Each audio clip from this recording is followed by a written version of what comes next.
हर लूटा बादल लुटाए जाना हमके लागल है बंद करेंगे इतना जल्दी बक्सर बंद होई ए जाए लांचर नहीं का नमूने के लॉन्च करेगा बा और हमने के बीच में सुपरस्टार हमारे बड़े भैया नवरत्न भैया का आगमन हो चुका है। मैं चाहूंगी कि आप मंच पे आए और शुरू से अपना मंच पे आके बैठी 2 मिनट आई आई आई आई बाबा आई नहीं पड़े जी अच्छा इतकेला लुटा बता लुटाए जवाना शायद केला लुटा बता लुटाए जवाना शायद केला लुटा बता लुटाए जवाना शायद केला लुटा बता लुटाए जवाना लुटा बता लुटाए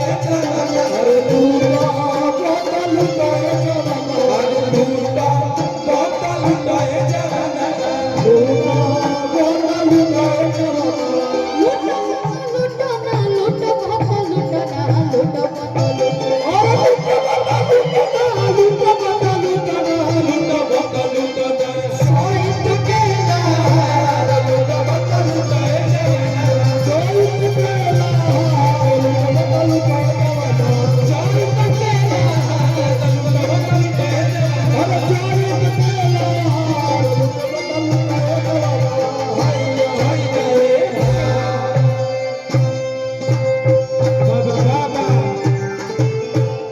सुन के